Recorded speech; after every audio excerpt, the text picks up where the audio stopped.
Thanks so much for joining us today. How we usually start is, well, first of all, Rudy Rasmus, who is the pastor of St. Luke's, correct? Have I got it right? Yep. John. St. John's. St. Luke's is where Justin Coleman was, who's our other friend. Right. There's a saint in there. Lots of saints. Lots of saints. And it's in Houston. Yes. At least I got the city right, the state, guys.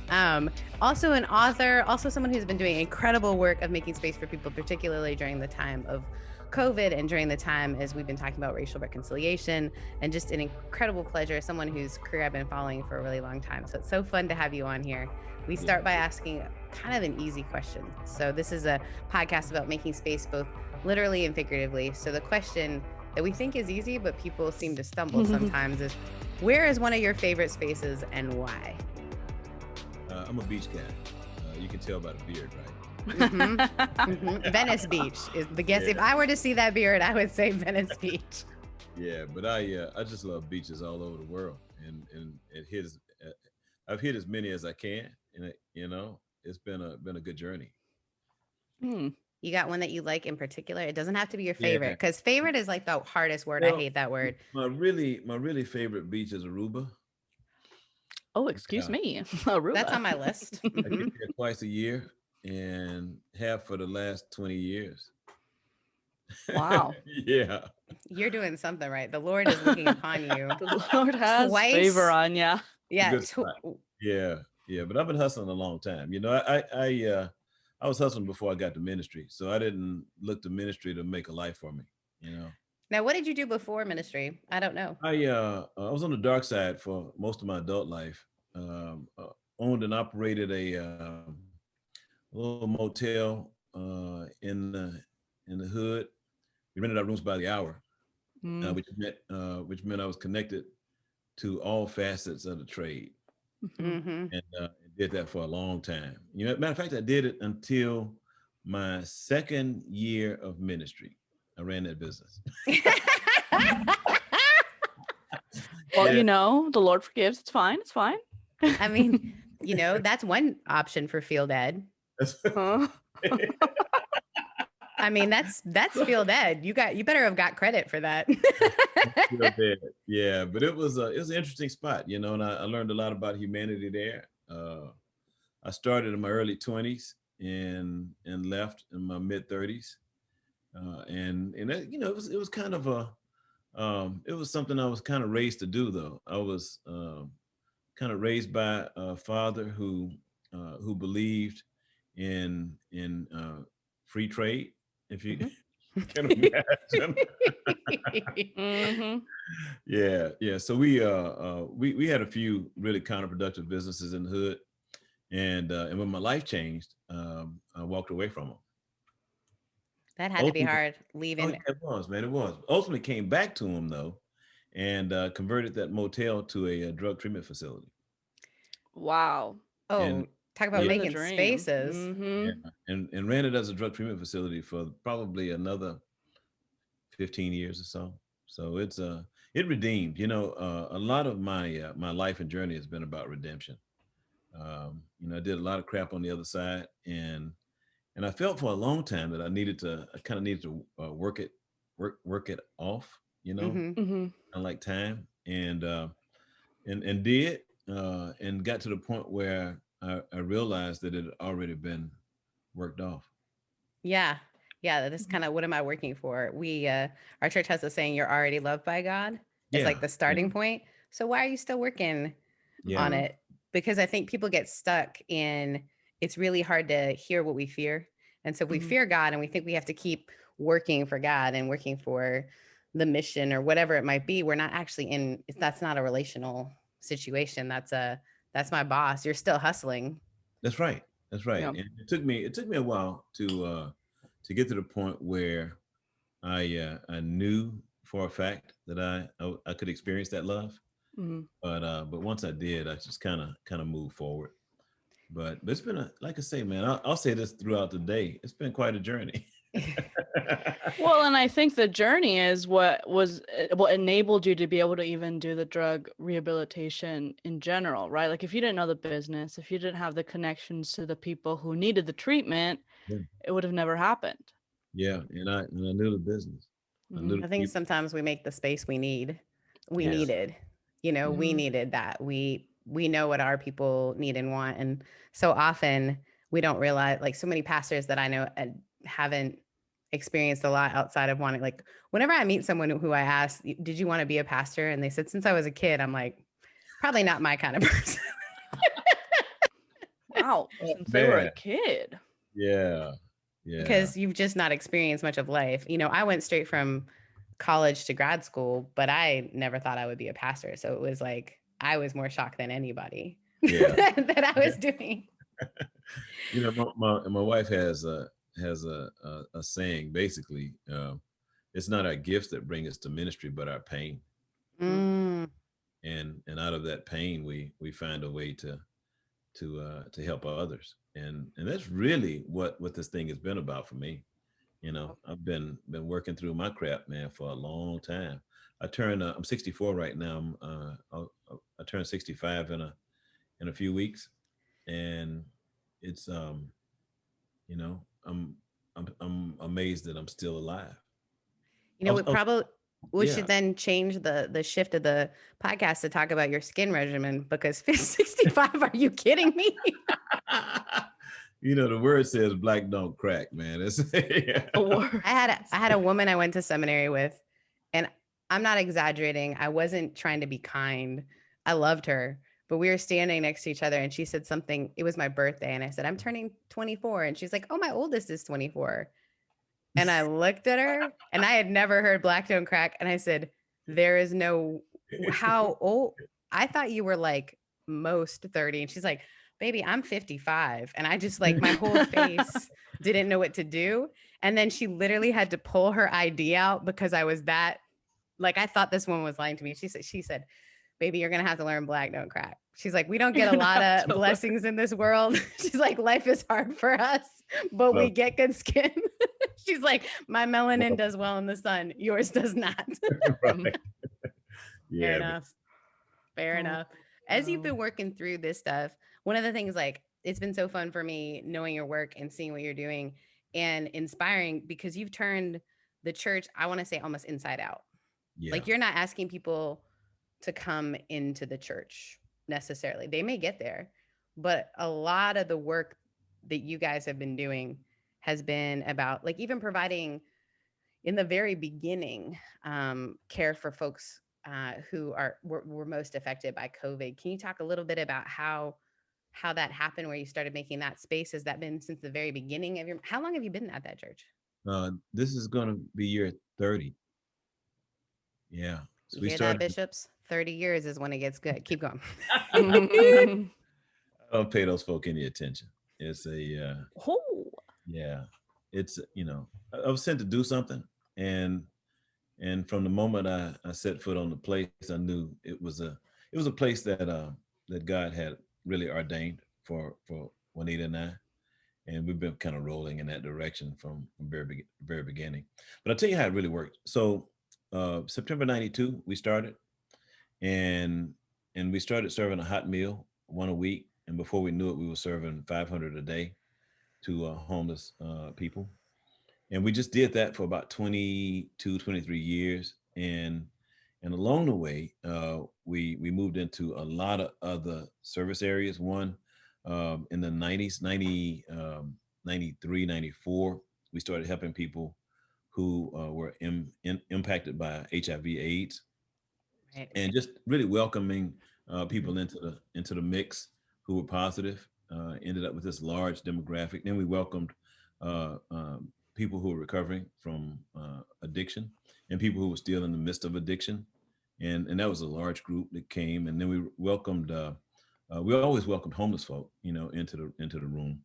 And around the time of marriage equality, I started really intentionally welcoming the LGBTQIA community into the room, and that was probably, over the years we had about 30,000 people join, and I Just would 30,000. Yeah. Mhm. I would say about 10,000 or more have left because of my position on LGBTQ Mhm. inclusion. So that, that was one of the costs I was willing to pay. So the turnover over these years has been pretty radical, because I've never really give a damn whether you stick or not. This is what we do. This is why we do it. We're going to love, and that love is going to be tangible. And if the person isn't down with that, always suggest to them that maybe this ain't the spot for you. There's lots of places for you. Lots of places where you can go and and be and even judge. It's just just kind of crazy. But it's been that part of the ride has been hard too, because I think one of my regrets, I could say, is the friendships that chose not to stay because of my position. And there's a lot of people, some of those folk I really loved as friends, but they just couldn't see an inclusive world, so they bounced, and along the way it's just been hard. I think that's something we don't talk a lot about for space makers, people who are creating this environment. What they don't realize is the emotional task that is. And I was actually just having a conversation yesterday. A statistic came out that the most clergy leaving is now. Wow. And someone was asking, like, what is going on? And at first I read by it. I looked by it was on Twitter, and I was like, I don't really need, I'm stepping out in July for lots of reasons, but one of them is your relationships. People don't realize what cost it is to say, for people to make a stand about how they feel about what they don't realize is they're saying about who you are. And you don't even sometimes know, because you've learned, I think, sometimes to be like, oh no, that's okay. Like, if this isn't for you, but what they don't realize is, like, you've invested as much as they've invested in you. And the emotional cost of that, when you have given so much of yourself, is something that we don't talk about very much. I know another clergy member who stepped out in the last couple of months, and he just said, I was tired of people I knew and loved and had invested in ghosting me. Oh. Right? Yeah. Like, what does that feel like? So we have to be so intentional as space makers to even ask ourselves, like, what does this actually feel like? Like, we joke around about, like, I don't give a damn, because we know that's the call, but I think there is an emotional cost, right? Yeah. Well, and I feel like that emotional cost extends to lots of people in the church. Like, I have this fighting, my family is Mexican Pentecostal, and when you're Mexican Pentecostal and you fought Catholicism to be a Protestant, it's a whole ride. And I find myself pushing back against my family. Like, I went to my gay cousin's wedding and it was a whole controversy. And I said, hey, you believe that gay people are going to hell, but I don't. And I let you believe what you believe, and you have to let me believe what I believe. And if you don't want to make peace, then I don't know what to tell you, Grandma. Like, I'm good with where I am at, and I'm good with where you're at, because I understand that some people need that belief, need to stay in that, whatever it is that they want to believe. Like, they can't see a heaven without or with gay people, and we can't see one without. I can't imagine. Exactly. And it does cost a lot for people like us who are willing to say we don't give a damn, because it costs us a third of your congregation, it costs you some friends, and then sometimes it even costs you your family, because the world has to be more inclusive. But what does that look like? Because you're pretty well known out there, Rudy. What does that look like in the grand scheme of the world to be so, I don't give a damn? You read comments is really what we're wondering. Yeah, really. Something. So I guess my diagnosis is dissociative, which has really helped me. Mm-hmm. I'm a sort of a survivor of childhood trauma. Mm-hmm. And in the midst of that, some of the blessings of that has been the lack of needing to attach. Yep. And as a result, it's really been a ministry gift.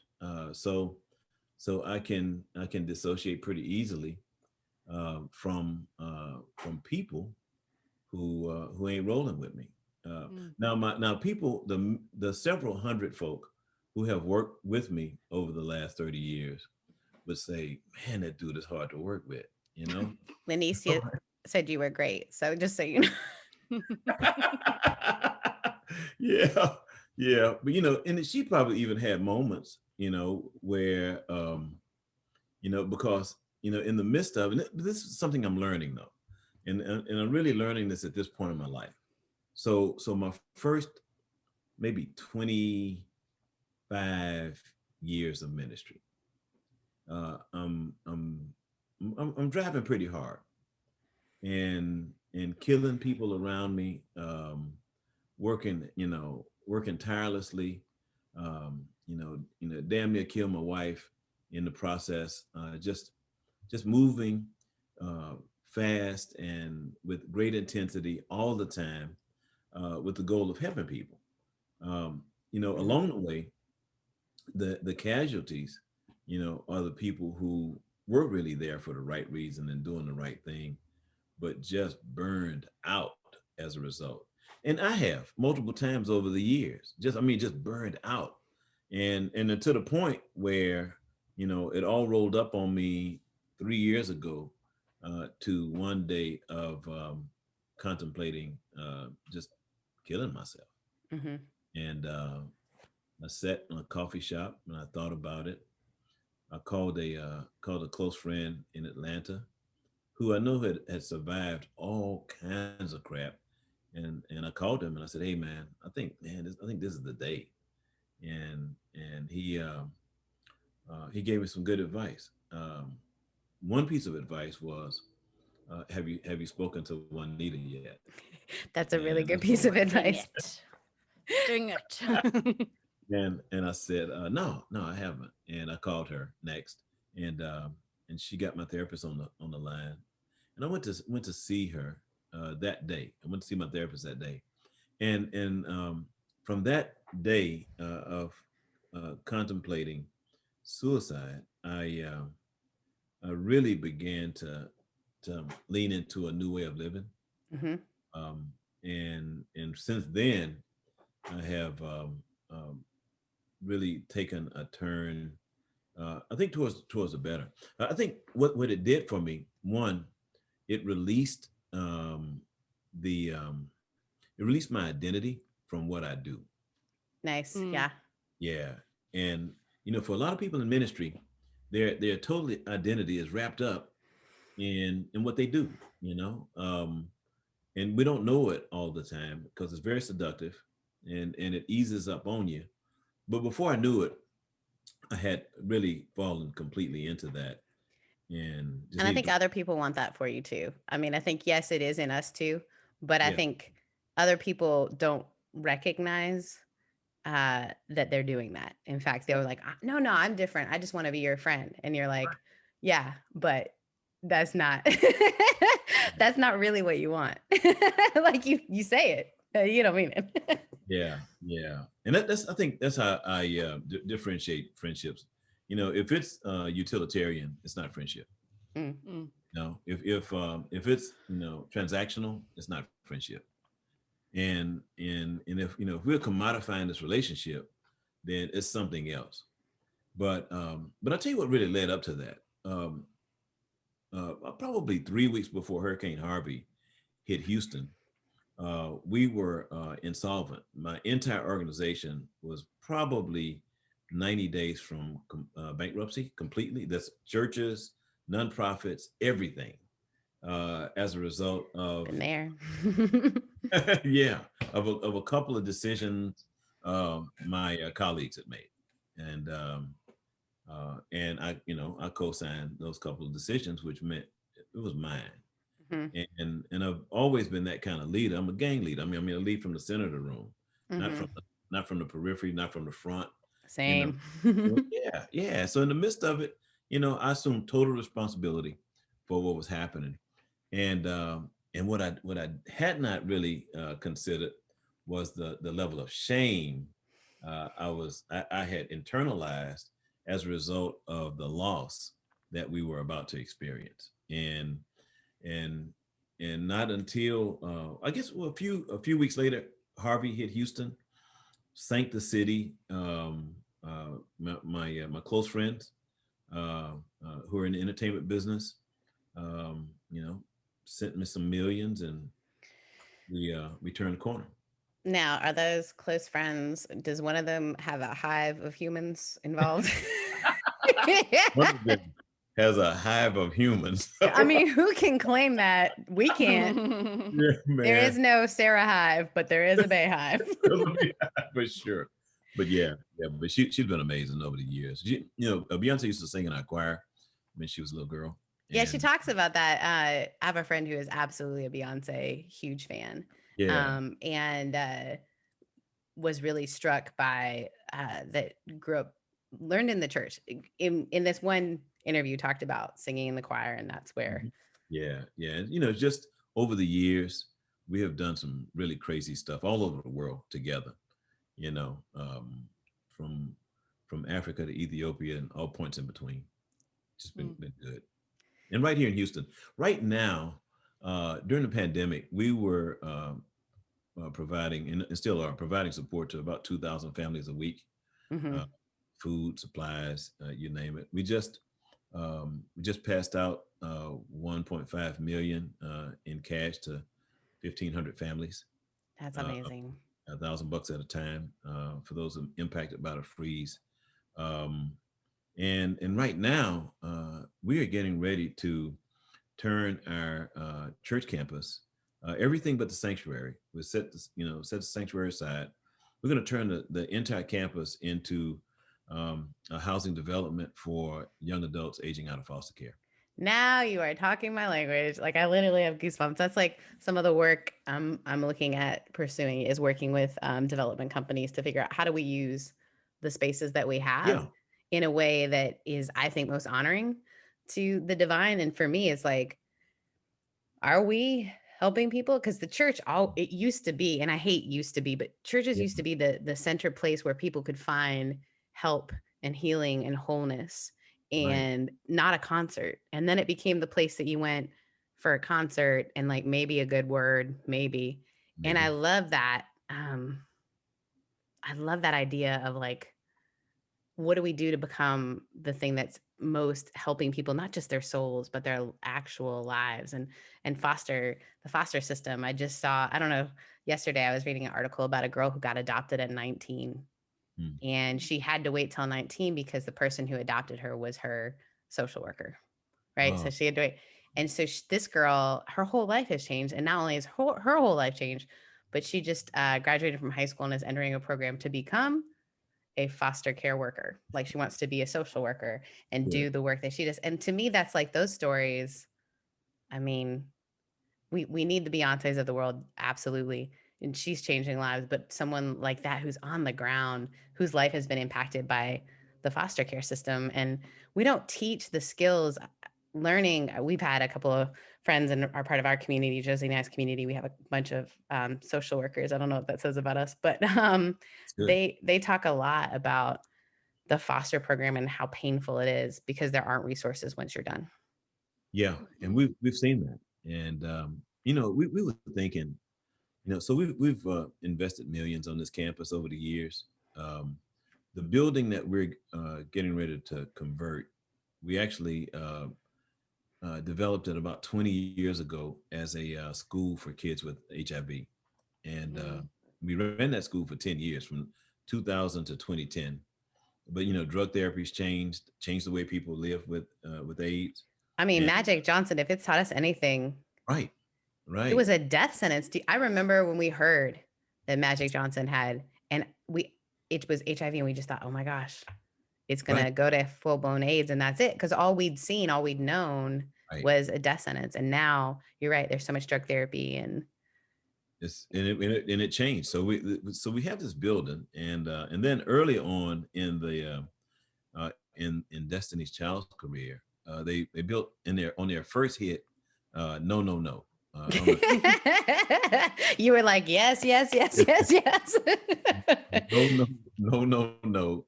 They collectively built a youth center, a gymnasium, And that gymnasium now is getting ready to become 40 units of housing for this demographic.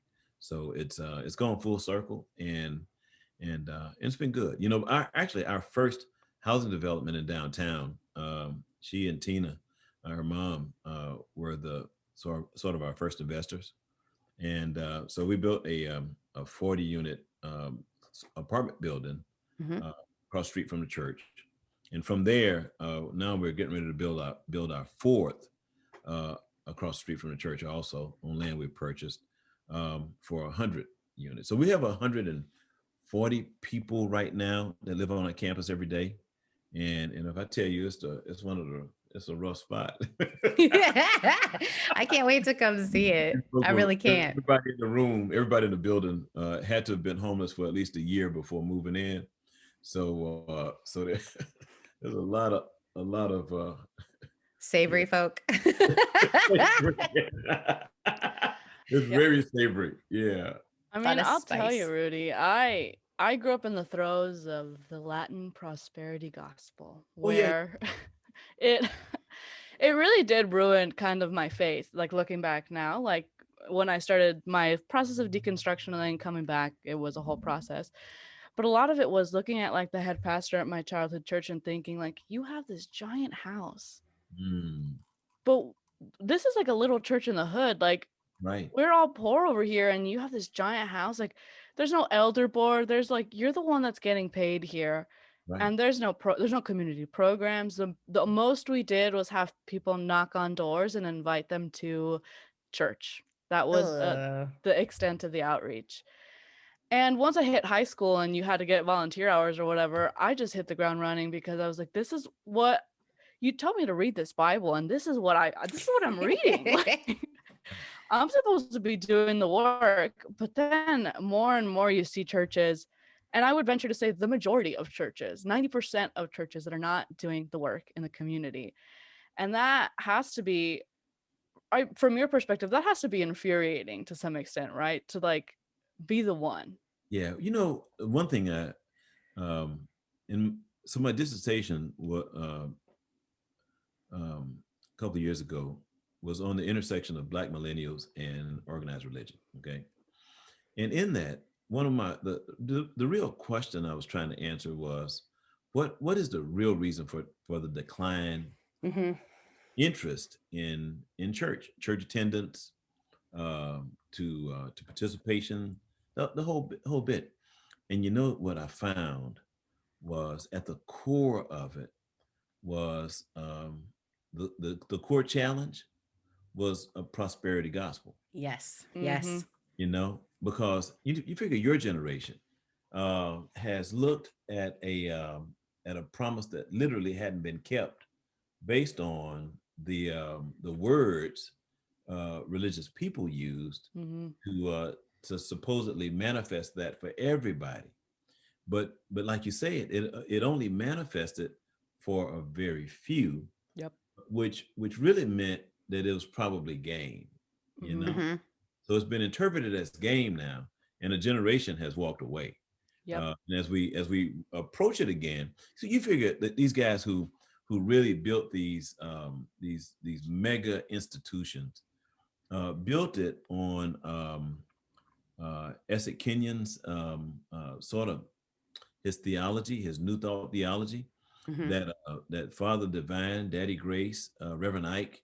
If you look those folk up, you'll find they were Black prosperity, New Thought, gospel preachers who really told their congregations that they could also be rich like them. You Which know, was when you are in the pit, that feels like a good word, doesn't Was- it? exactly. But it's game. Mhm. So along the way, these now we have buildings that were built on that foundation, that Sarah, your work in adaptive reuse is going to be essential because those buildings are going to be empty. This pandemic has proven, shit, I've been going to church in my drawers for a year. Mm-hmm. All right. I mean, like, what? Yeah. I mean, I got to put my clothes on to go to church now. And how is it Oh, affecting my day to day? right.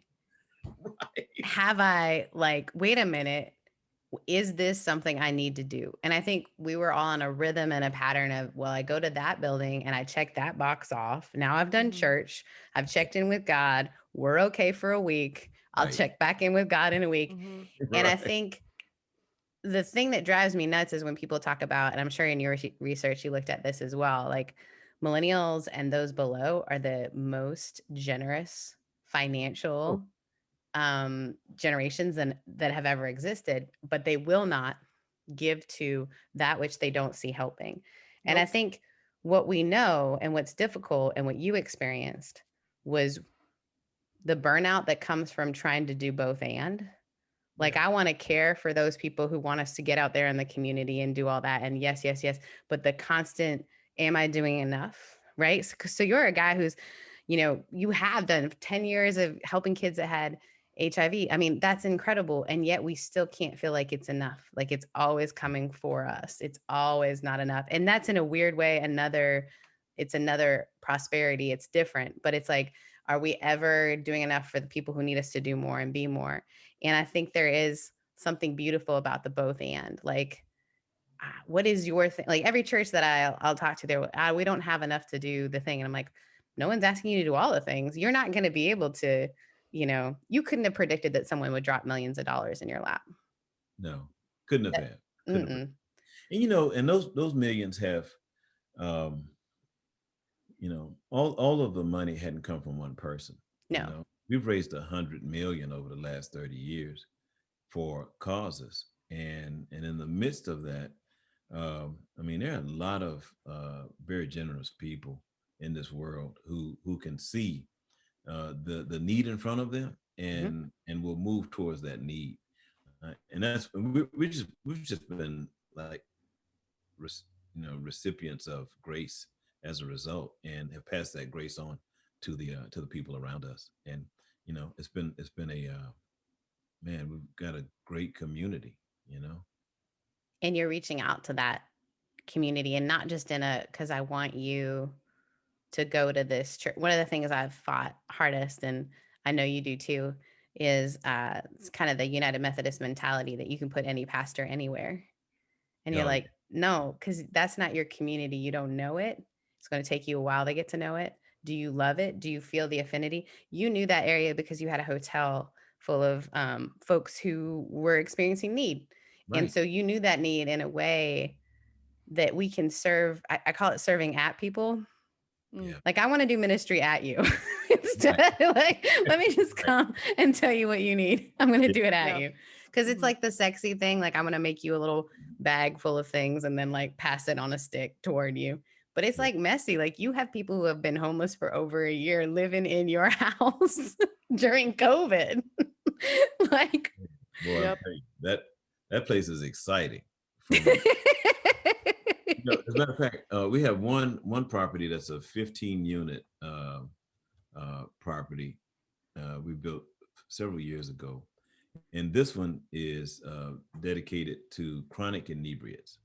mm, So so all 15 residents drink daily.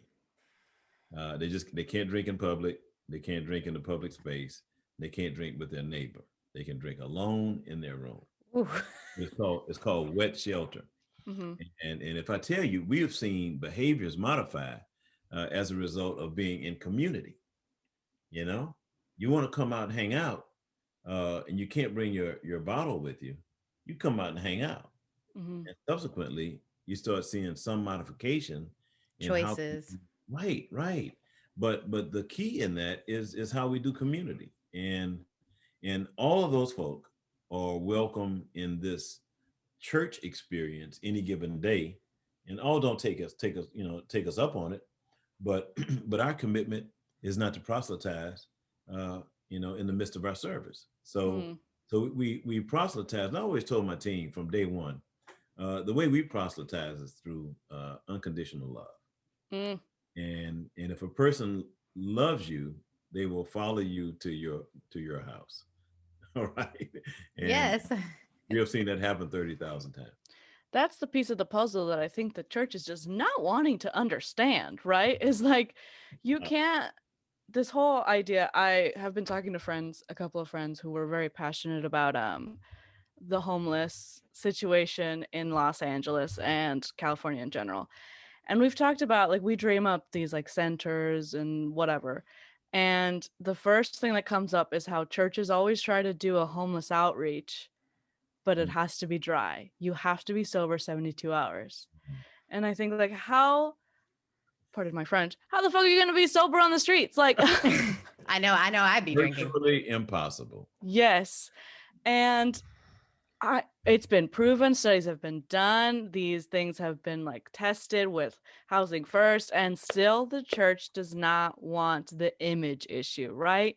Because at the end of the day, it's just the image issue. Dear college friends, we're still friends today, lives on Skid Row in LA, and has been there about 20 years. 6 years ago, I brought him to Houston. And, I said, hey, come to Houston, hang out with us. And he did, and stayed about 10 months. And one day he said, hey, I got to go back. And went back, went back to Skid Row. But because that was home? Because that was home. And I understood, I'd gotten him a one-way ticket to Houston. And when it was time, I got him a one-way ticket back to LA, because I knew that was a place that he wanted to be, because that was his family. Those were his people, and but LA Skid Row is getting ready to gentrify. I mean, it's already gentrifying. It's already gentrifying. Don't even get me started. Yeah, it's almost done. One of the things, and Sarah, I want you to keep me posted on your work, because I've been telling people for a long time that this denomination that I've been a part of has always been more concerned about the building than it has been about the people who are sitting on the pews in that building. Yep. And especially if that building is in urban areas.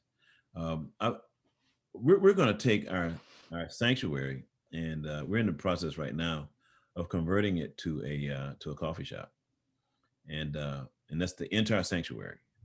We're using a model, Host Coffee in London. Is that with Oasis Ministry? Who's doing Host? It's a kind of a cathedral, and they do coffee during the day. That spot. I don't know if the organization, but it's a great coffee shop, and we're modeling that in terms of using the space, all the pews are the seating, and can I tell you, put casters on them? That's the best decision I ever made in my church. Casters. Dude, I didn't think about that. I'll show you how to install them. So all of our pews are on casters because we do traditional weddings.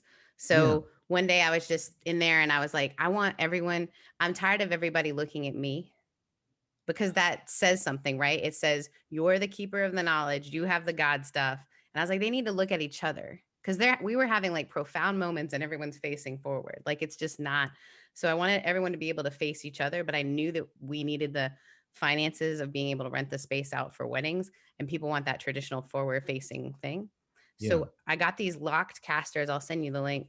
And then I installed them on all the pews. And so all the pews are mobile and they lock up and down. We have earthquakes, so we had to make sure that they would be like locked up and down. And that way too, our older people can move the pews, I'll send you the link. That has been the silliest little thing that's made the biggest difference. So if you're going to use it for church on, in the evening or whatever, but you want to use them for people, or people need to move around because, I don't know, we have a pandemic and they can't be that close. That's been the good thing about having wheels on our pews. I want to take you up on a promise for coming on today too. Like you promised you'd give me that RV if I came on. Yes, you can come. You can stay in it. I don't think you can have it because I want it. You don't want it right now. You know how like you want to have a friend who has a boat, but you don't want to have a boat? That's like Gidget, my RV. You want to know that you can use her whenever you want to use her, and you can use her whenever you want to use her. But I would not bless you with that because Are you she gonna is rough. are you gonna take a trip in it? Yeah, so I'm taking a year to figure. I'm on the bishop and I actually had a long meeting yesterday, but I'm on a year right now. We're calling it personal leave, but there's a potential that I'll be appointed to like extension ministry stuff. But I'm going to take at least 3 months where I just work on it and I kind of get my head clear because there is that I burn out real bad. But I've still been performing and producing because is Juanita and we're going to talk a lot about being an Enneagram 3 because Oh, three. I just Yeah. learned this year I'm an Enneagram 3. I've always thought I was a 2. Okay. And so learning, like, I burnt myself out on both ends, and I think it's the same thing as you, but I need to learn how to compartmentalize. I Yeah. don't. I welcome people into all parts of my life, and then I'm so drained. I don't know who I am anymore. And so part of me rebuilding Gidget is me rebuilding me. And she was in a rough shape. And I don't know if you knew Rachel Held Evans, but her husband is the one who found it for me. And it's Okay. kind of like this weird thing that it's like a weird Rachel legacy. It's just a way for me to work on my grief with my hands as well. And so, making space for myself is going to look a little bit different than I'm saying no to people for the first time. I mean, whew, I turned 40 this year. Something happened in me where I'm like, Okay. okay, it's time for me to figure out me. Yeah.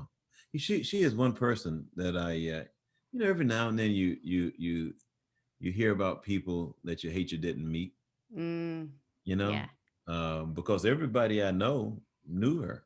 Y'all would have loved each other. Everybody I know. I know knew her. And she was Everybody. such an introvert. It was always surprising to me. Yesterday was the day she passed away 2 years ago. And I was speaking at an event in Toronto, Canada, and came off the stage. And Kevin Garcia called me and said, "Hey, before it hit CNN, Dan wanted us to call around. She passed." And Mm, I had a line of people who wanted to talk to me, and I couldn't breathe. I just started crying in a way that I can't. And I think it's part of it's we're the same age. Part of it is we had the same deconstruction process, but also like love of people, And part of it was that she always encouraged me. And I mean, she was the first one when she found out how much I charged to speak. She was like, I'm literally charging 10 times this amount and I cannot allow you because I'm not the person. I'm not a business. When you were like, oh, yeah, my business wasn't solvent. I'm like, welcome to me. I'd be like, no, it's cool, guys. This is fine. And so learning, you know, my worth from her was really incredible. And then she was just such a kind human and she would have loved you because she yeah. just didn't give a damn either, but did. Like it was the weirdest balance, right? Like we say we don't, but we do. Yeah. Yeah. So So she was the an honor. Josephine, are you in ministry? Um, yes, I guess so. I always kind of have been, but right now I work at Sarah's church. That's how we met. Okay, got it. That's good. She is Mm-hmm. my administrative guru. She's great. She is a business-minded 8. Everyone should have a Yes, business-minded Enneagram 8 around. that So is what me. are you going to do next?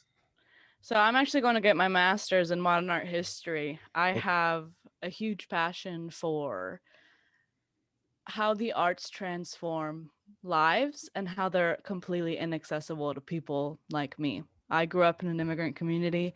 I didn't realize that I was an artist until college. Okay. And it was always in me. I've always done it.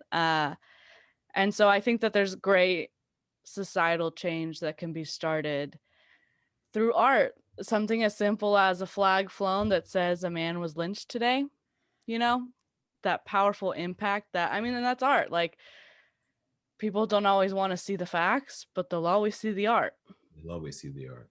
Mm-hmm. And I always have. Rudy, it has been so great to have you on here. I want to ask you one more question and then we'll ask for information about where people can find you. I literally could talk to you for hours. This is another one of those times, Josie, where I forgot we were still recording. The question is if there's one tangible thing that people could do today, if they're listening or watching, that they could make space for other people, what would that thing be? Like the smallest thing, the biggest thing, what do you think that thing is? The one thing that I think people forget is the power of accepting the person in front of them completely, Mm, who they are. And that's what I have. I mean, if there's a ministry identity connected to me, that ministry identity would be, this guy will accept you, and I think if we can spread the word that is really the most important thing that we can do for one another, I think the world can change. Mm-hmm. I really I do. think you're right. Oh, that's beautiful. And now if folks want to check out your work, check you out, where is the best place for people to connect with you and what you do? RudyRasmus.com, RudyRasmus.com. And all of the info is there, all of the stuff, that I do, and how to holler at me as well. I look forward to hearing from folk, You So will. I hang out. My spiritual gift is hanging out. That's what I've been doing. Same. Yours too? All right. I love Quality that, man. time is my love language. Yeah, mine too. It's so I hang out, pre-pandemic, I'd go 75, 100,000 miles a year just to hang out, and now I think I'm getting ready to do it again, and right now, man, I'm really praying for my friends in India. Yeah. Whew. Yeah. It is. I was there for a month rough. several years ago, and it changed my life. It traumatized me, but it changed my life. Yeah, that is actually the sentence you just said. Two people I went to seminary with said it was the best and worst experience of their entire lives. Best and worst. I was in therapy for 6 months. Mm-hmm. She cut off, she ended an engagement. They ended up eventually getting back together, but the caste system and being in that, when you are unable to be effective and change, was absolutely devastating to her being, and she did some great therapy, and then she's doing great. But that is a thing. India is hard for a lot, and beautiful. It's hard and beautiful, aren't we all? But yeah, absolutely.